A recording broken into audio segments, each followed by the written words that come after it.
Bismillahirrahmanirrahim. Allahumma shalli ala Muhammad wa ali Muhammad. Bismillahirrahmanirrahim. Rabbi zidni ilman warzuqni fahman. Assalamualaikum warahmatullahi wabarakatuh. Setelah kita menyaksikan video pertama dan kedua, telah membahas bab 1 metode umum dalam penulisan. Kita ingatkan lagi struktur pengajaran kita. Dalam video-video pertama ini 1-3 kita akan meringkas atau memahami bab 1 seperti apa secara umumnya ya. Tadi secara umumnya dari video 1 sama kedua, jadi belum masuk ke pembagian dari bab 1 mengenai metode penulisan, pola-pola penulisan, dan tahapan penulisan. Kita belum masuk ke situnya. Dan video selanjutnya atau video yang sekarang kita saksikan atau video yang ketiga, kita memasuki bab kedua, memasuki metode pengeditan tulisan yang berwarna biru. Tapi dalam video ini kita belum memasuki bagian dari bab kedua tersebut. Kita belum bisa memasuki jenis pengeditan tulisan dan tahapan pengeditan. Jadi kita lebih fokus secara umumnya dari bab 2. Di video ini kita akan membahas secara umum metode pengeditan tulisan dari bab 2 secara umumnya ya, belum masuk ke pembagiannya, ke pembagian jenis pengeditan dan tahapan pengeditan.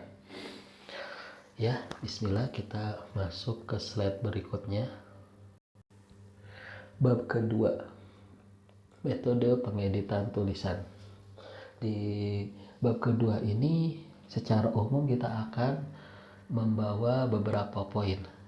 Sekitar ada 7 poin. Sebelumnya bab 1 kita membawa 8 poin. Yang poin pertama adalah pemeriksaan struktur kalimat SPOK. Ketika kita ingin mengedit sebuah tulisan, kita cukup periksa struktur kalimat SPOK-nya seperti apa. Ini poin yang pertama. Seperti bab kedua, untuk menulis sebuah tulisan juga harus fokus kepada struktur kalimat.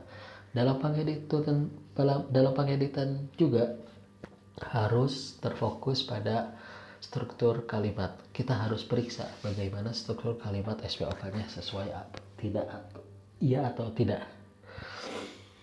Biasanya dalam poin pertama ini kalimat harus memiliki susunan SPOK atau subjek, predikat, objek, dan keterangan. Seperti contohnya sebelum diedit ya. Ini contoh sebelum edit. Membaca buku setiap hari kebiasaan baik. Contoh ya. Nah, ketika kita periksa struktur kalimatnya ini, strukturnya tidak sesuai. Membaca itu predikat, buku itu objek, setiap hari adalah keterangan. Jadi tidak sesuai. Nah, kita harus edit atau revisi tulisan itu menjadi terstruktur. Jadi subjeknya apa, predikatnya apa, objek apa. Jadi struktur awal itu subjek. Kalau di tulisan bahasa Indonesia, subjeknya harus pertama. Kita baca seperti contohnya yang tadi kita bawakan. Kalau sesuai dengan SPOK-nya, membaca buku setiap hari adalah kebiasaan baik. Ini contoh slide-nya. Kalimat harus memiliki susunan subjek, predikat, objek, keterangan. Seperti contoh sebelum edit, kita tulisannya seperti ini. Membaca buku setiap hari kebiasaan baik adalah. Ini tidak sesuai dengan SPOK-nya. Namun setelah kita edit atau revisi sesuai dengan SPOK, membaca buku setiap hari adalah kebiasaan baik. Seperti itu. Saya membaca buku saya membaca buku, subjeknya sesuai, predikannya sesuai, objeknya sesuai. Kalau tidak sesuai, misalnya buku membaca saya itu tidak sesuai, ya ini struktur kalimat SPOK mudah dipahami dan semua mahasiswa pasti tahu. Walhasil kita masuk ke poin kedua. Dalam metode pengeditan tulisan, kita harus terfokus pada kata baku. Seperti bab yang pertama sebelumnya, beberapa contoh saya bawakan seperti izin dengan izin, resiko dengan risiko, aktivitas dan aktivitas. Jadi di situ ada baku dan tidak bakunya. Seperti yang sebelumnya saya bawakan, Al-Fakir bawakan seperti ini. Tidak baku ya, contoh tidak baku, izin pakai J bukan Z. Kedua, resiko, bakunya risiko. Ini yang sering salah di tulisan orang-orang. Jadi kita harus gunakan kata baku. Biasanya tulisan-tulisan yang sering saya baca juga, mereka menulis dengan tidak baku, resiko. Padahal tulisan bakunya adalah risiko. Itu yang paling sering ya, risiko. Sedangkan yang jarang aktivitas itu tidak bakunya pakai F, sedangkan bakunya pakai V. Aktivitas. Contoh dalam kalimat kita bawakan, aktivitas ini membawa banyak resiko. Aktivitas ini membawa banyak resiko. Itu sebelum diedit. Kalau kita edit sesuai dengan kamus KBBI seperti ini, aktivitas ini membawa banyak risiko. Jadi untuk kalau kita ragu bahwa tulisan ini baku atau tidak baku, kita harus rujuk kepada kamus KBBI. Ini poin yang kedua. Jadi kita harus sesuaikan dengan kamus KBBI. Poin yang ketiga adalah sesuaikan tanda baca. Seperti bab yang pertama kita telah bahas pada video pertama kalau nggak salah. Pada video pertama kita juga bawa contoh tanda baca titik, koma, dua titik, dan tanda petik. Di sini kemarin atau video sebelumnya atau video yang pertama kita bawa seperti ini. Kita dalam pengeditan tulisan kita harus sesuaikan tanda baca. Seperti titik, fungsinya apa? Mengakhiri kalimat. Dan koma adalah fungsinya apa? Memisahkan unsur setara. Titik 2 adalah menjelaskan, dan tanda petik adalah menulis kutipan. Contohnya dari tanda baca titik yang berfungsi mengakhiri kalimat, dia belajar titik, udah. SP-nya udah jelas. Contoh dari tanda baca koma yang memisahkan, fungsinya itu yang memisahkan unsur setara. Saya membeli buku, pena, dan kertas. Ini juga pernah kita bahas di video yang pertama. Dan tanda baca dua titik atau titik 2 yang berfungsi menjelaskan, dia membawa tas, payung, dan jaket. Ini juga pernah kita singgung di video pertama. Tanda petik juga pernah kita singgung. Kalau video sebelumnya kita singgung ayah berkata, belajar yang rajin. Kalau ini ibu berkata. Ini kita harus sesuaikan tanda baca. Dalam metode pengeditan tulisan kita harus bisa menyesuaikan tanda baca tersebut. Apa fungsinya? Fungsi dari tanda baca tersebut kita harus sesuaikan dengan tulisan yang akan kita tulis. Contoh ya, sekarang tadi seperti slide sebelumnya, contoh sebelum edit sama setelah edit. Contoh sebelum editnya, ibu berkata belajar yang rajin. Setelah diedit, ibu berkata pakai koma, pakai kutip, tanda kutip, belajar yang rajin.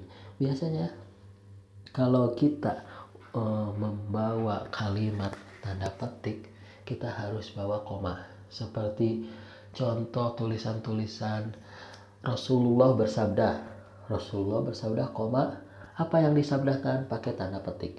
Jadi tanda petik itu si pembaca akan fokus apa yang dikatakan Rasulullah, bukan berfokus kepada apa yang penulis tulis. Itu yang jadi fokus ya. Contohnya seperti ini ya.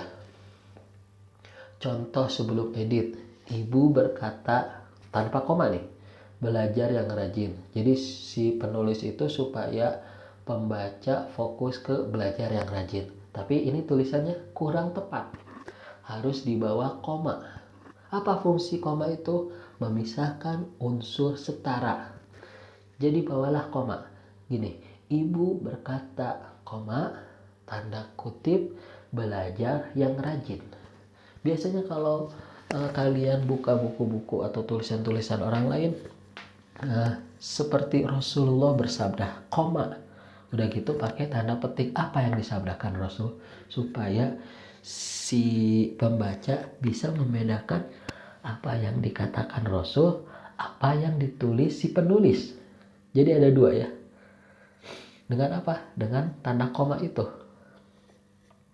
Si pembaca akan fokus apa yang dikatakan Rasulullah, bla bla bla bla.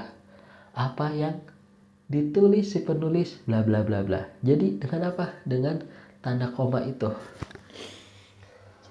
Yang saya bawakan atau contoh yang saya bawakan, ibu berkata, belajar yang rajin.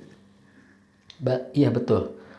Para pembaca pasti fokus kepada belajar yang rajin. Tapi ini kurang tepat. Karena apa? Si pembaca sedang membaca tulisan orang lain. Dengan apa? Dengan koma. Ibu berkata, koma, belajar yang rajin. Seperti itu. Jadi sesuaikan tanda baca. Jadi untuk mengedit sebuah tulisan seperti ini. Lalu poin berikutnya, kita harus bisa koreksi ejaan atau koreksi sesuai dengan ejaan atau EYD, atau juga kita sebut dengan ABI. Periksa kesalahan penulisan atau kata sambung atau imbuhan dan penulisan kata depan. Seperti contohnya ya. Jadi poin yang keempat adalah koreksi ejaan. Ejaannya itu kita harus bisa dikoreksi. Seperti contohnya, di rumah saya belajar dan menulis apapun yang saya suka. Itu belum diedit ya. Di rumah saya belajar dan menulis apapun yang saya suka. Nah, jadi ejaannya itu kita harus koreksi atau kita revisi. Bagusnya seperti ini. Di rumah, koma, saya belajar dan menulis apapun yang saya suka. Jadi orang si pembaca tidak salah memahami. Ini contoh yang saya bawa. Di rumah saya, kan ada yang bilang di rumah saya belajar dan menulis apapun yang saya suka. Sebetulnya di rumah, koma, saya belajar dan menulis apapun yang saya suka. Jadi ejaan atau ejaan yang sesuai dengan EBI atau EYD, kita harus gunakan tanda baca supaya si pembaca paham. Terus yang tadi saya tulis di rumah, di-nya itu harus dipisah karena ini keterangan tempat.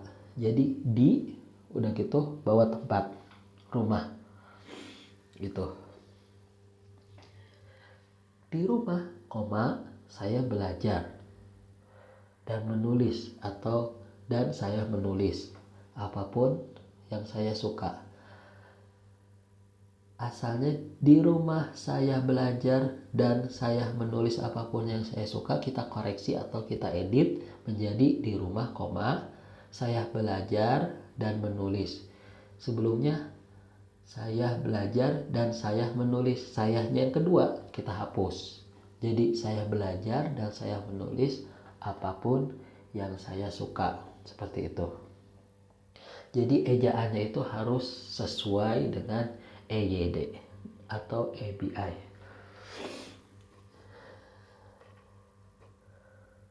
Ini ada 1, 2, 3, 4 poin dari bab kedua atau pada metode pengeditan tulisan. Yang pertama harus periksa struktur kalimat SPOK-nya, dan yang kedua gunakan kata baku atau sesuai kamus KBBI, dan yang ketiga sesuaikan tanda baca. Dan yang keempat, koreksi ejaan atau sesuai dengan EYD atau EBI. Oke. Poin selanjutnya kita akan bahas 3 poin dari bab metode pengeditan tulisan.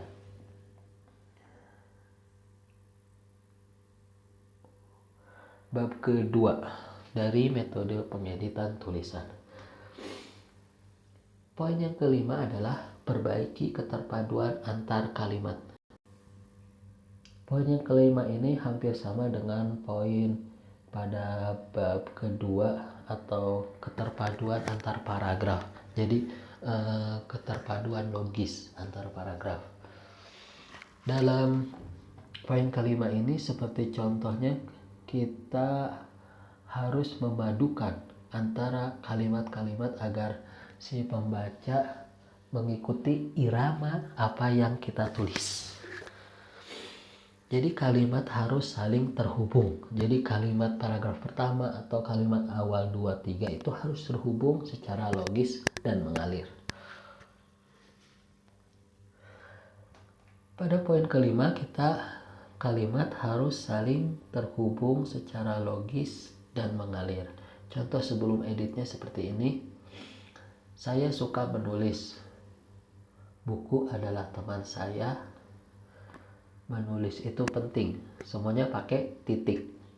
Tapi setelah kita edit seperti ini. Gimana 3 kalimat itu kita hubungkan secara logis supaya pembaca itu mengikuti irama apa yang kita tulis.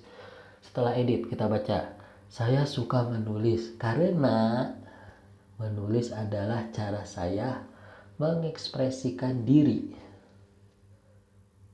Buku pun menjadi teman terbaik saya dalam menemukan inspirasi.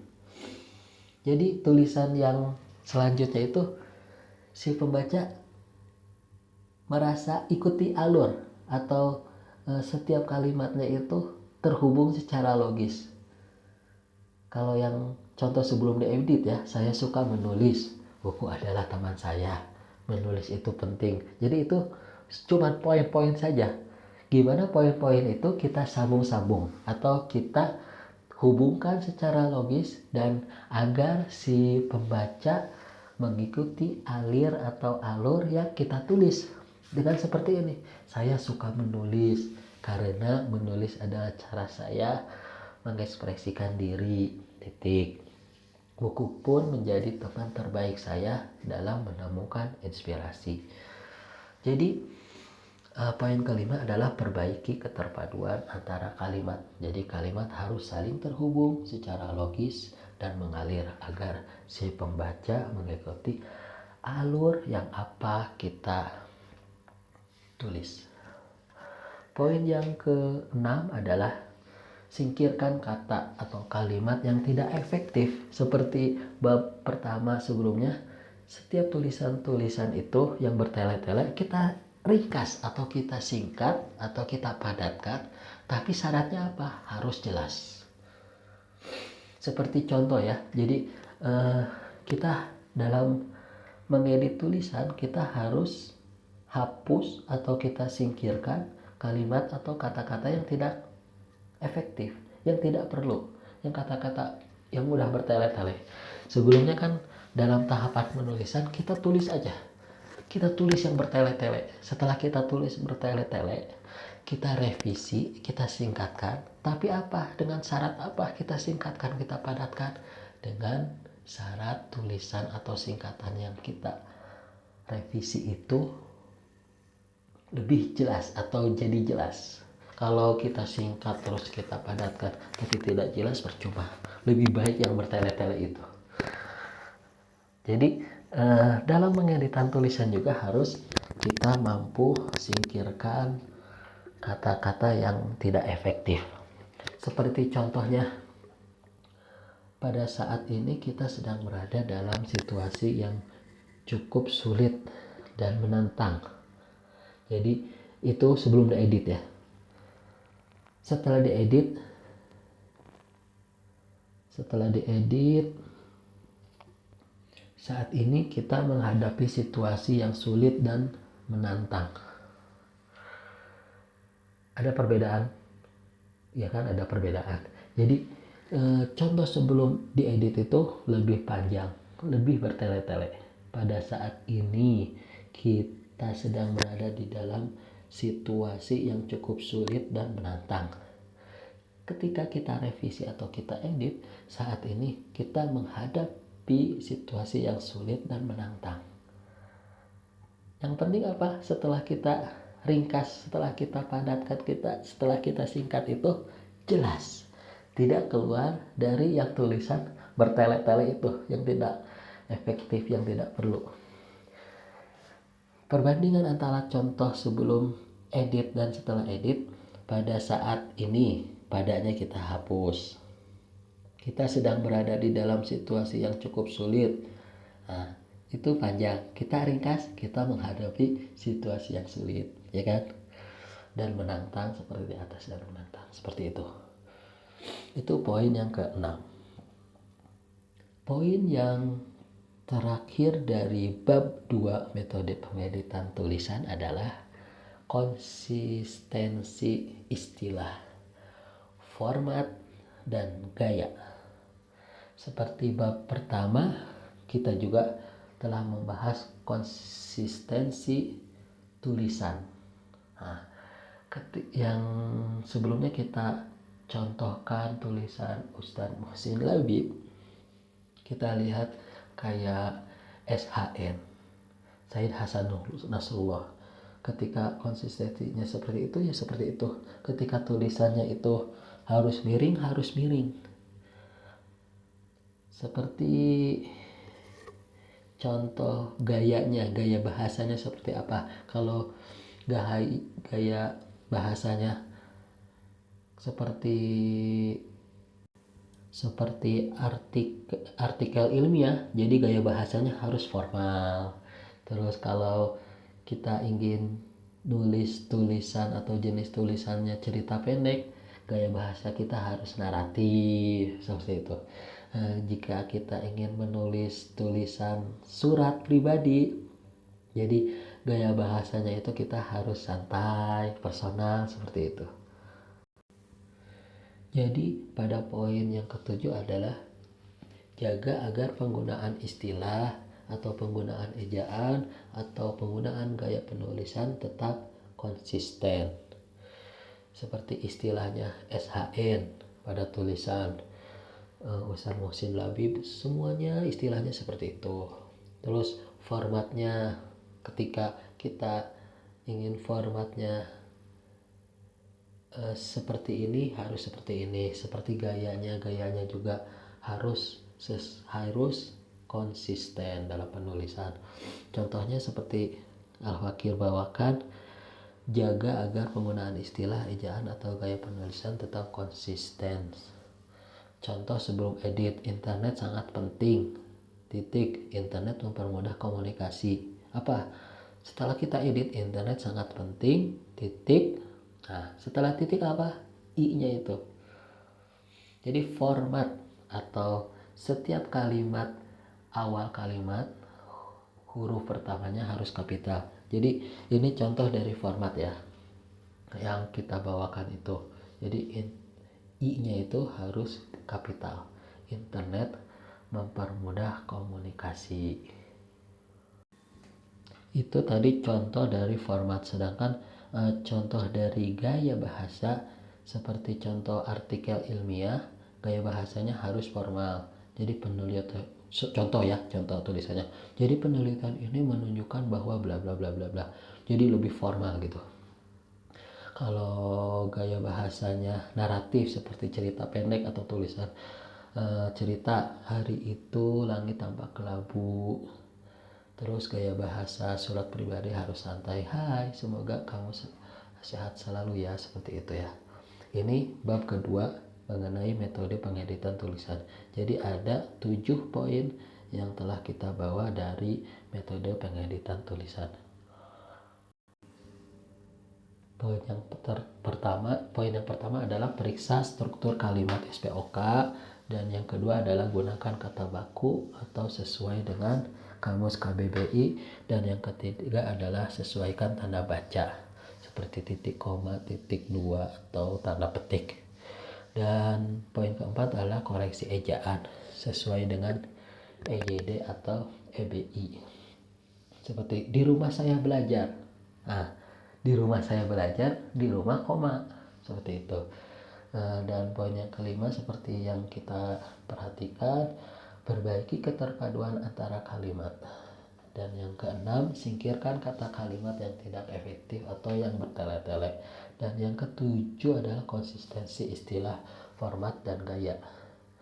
Dan kita akan membawa contoh paragraf sebelum dan sesudah diedit dari bab kedua ini. Ini contoh paragraf sebelum dan sesudah diedit. Kita akan membawa 7 poin dari slide-slide sebelumnya pada video ini.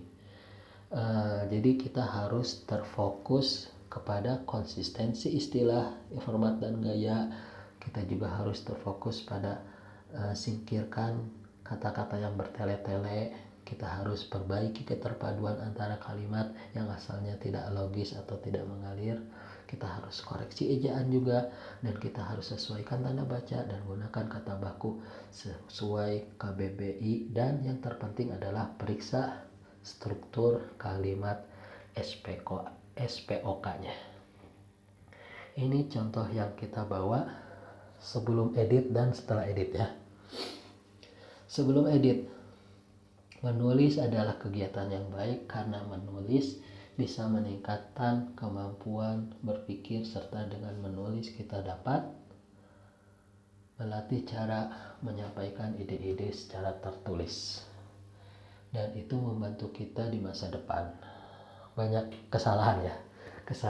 Yang pertama, menulis. Kata menulis yang pertama udah salah, harusnya M-nya kapital, ya kan? Dan yang kedua, di situ juga yang seperti ide-ide itu harus ada garis, tidak baku. Walhasil kita edit seperti ini ya. Menulis, M-nya besar ya. Menulis adalah, kita bandingkan ya, setelah edit dan sebelum edit. Menulis adalah kegiatan yang baik. Sama semua ya, edit sama sebelum edit, karena menulis bisa meningkatkan kemampuan berpikir. Itu yang sebelum edit. Karena menulis. Nah, ini tidak menyambung, atau kita gimana ya? Kita lihat poin kelima pada slide-slide sebelumnya, keterpaduan antara kalimatnya itu tidak nyambung. Oleh karena itu kita bawa dapat, karena dapat karena dapat meningkatkan. Jadi lebih renyah, si pembaca lebih enak. Lebih karena dapat meningkatkan kemampuan berpikir. Selain itu juga. Jadi paragraf yang sebelumnya dengan paragraf setelahnya kita sambung dengan selain itu, koma. Menulis juga melatih kita dalam menyampaikan ide secara tertulis yang sangat bermanfaat untuk masa depan. Jadi kita bandingkan aja sebelum edit dan setelah edit. Si penulis akan merasa renyah setelah diedit. Si pembaca pasti akan renyah atau mengikuti alur. Jadi paragraf sebelum dan sesudahnya lebih nyambung atau logis. Ya, walhasil sekian dari bab 2 yang kita bahas dalam metode pengeditan tulisan. Ini masih secara umumnya ya, secara umum dari bab kedua. Nanti pada video-video berikutnya kita akan memasuki bagian-bagian dari bab 2 atau bagian-bagian dari bab 1 atau bagian-bagian dari bab 2. Sekian, wabillahi taufik wal hidayah. Assalamualaikum warahmatullahi wabarakatuh.